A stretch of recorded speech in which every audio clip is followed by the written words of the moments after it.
So then you decided to go to banking, back to banking. Yeah, back now to the second phase of banking. Yes, second phase. Yeah. Now this time I went with fire in the belly, like I'm not going to be a clerk, cashier, all this. Yeah, I'm going to the C-suite. And so I just worked my way up. I remember wanting to win in everything. I had this rebirth.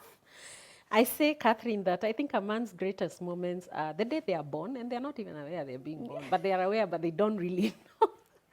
So there are greater days, which is when you also get born again.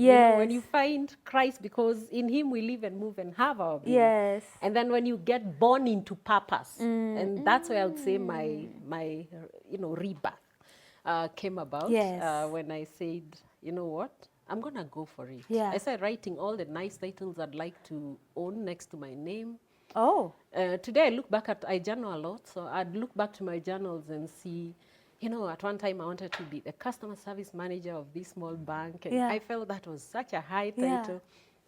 I look back and laugh because I'm like, that was so small. But you see, at that time, I'm aiming for what looks very big and I want to achieve it. And I think that, and also faith, propelling me along the way. Yeah. So you rose all the way up. Yes, actually from... Give us that career traction. I moved from... I went back to banking as a cashier. I still went, amazingly, same salary, not same bank, but same salary and same role, but stayed at it very, very short time. And then I moved to become the assistant branch manager of that small little bank, back in the village still. Wow. And moved from there to become the acting branch manager. Then I said, why am I acting? I started not liking the word acting. There used to be, you're given an acting letter, I said, why am I acting? I want to be the real thing. So I actually moved to a bank that was opening a new branch in that town, and, now became a real branch manager, Oh, my goodness.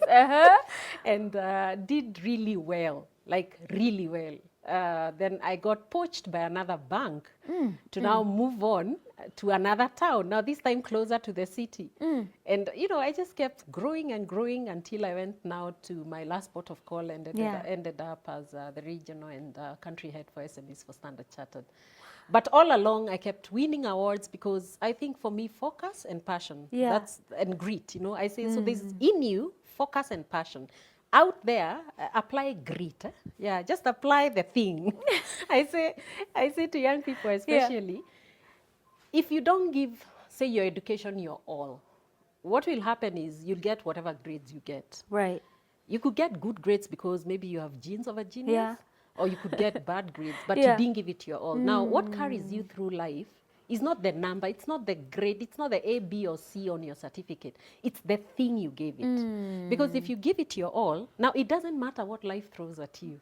You'll give it your all, and your outcomes will be greater, than someone who just sits back and says, well, and I feel like there's too much giving up around going on, I think there's too much giving up going around, and I'm like, where is your thing? Where is that fire? Yeah, where is you? Where are you? Yes. Wow, and I'm not saying this because I feel I've, hit it and achieved and hacked it, but I say life needs to be hacked. You need to hack life. You need so to I'm still hacking life. Yes. Wow, so you rose to regional what? Just say that again. Regional? At the point where I actually left banking in 2019, I was country head for SMEs for Standard Chartered, but also double hatting as the regional head for 10 markets in Africa. 10 markets? Yes. From selling tomatoes in Githurai years back. My goodness. So I think it's important to stay focused.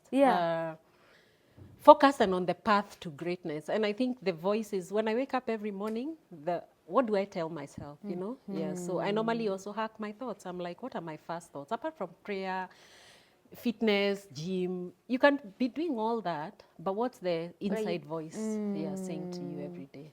Wow. So what are some of the things you tell yourself? What are your thoughts?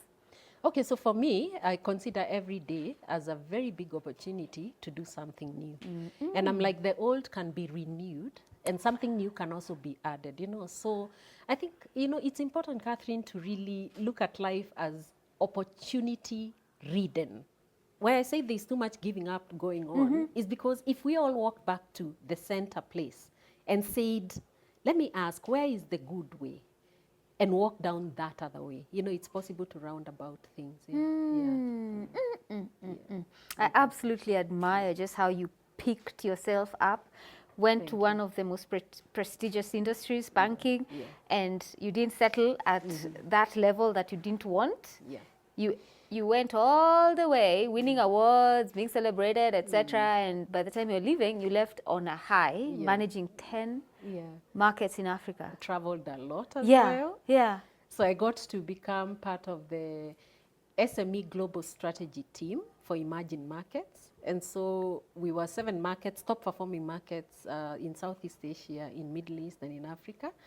And I got to be part of that team that would meet in Singapore every now and often and then travel to many markets, sharing and learning best practices. And it really opened my eyes also to when you resolve that there's a higher path, a higher road, there's a greater thing out there. So I'm grateful. I'm grateful for that. I attribute it also, of course, to God. Because I said passion, focus is what is on the inside, grit on the outside, but the strength comes from God.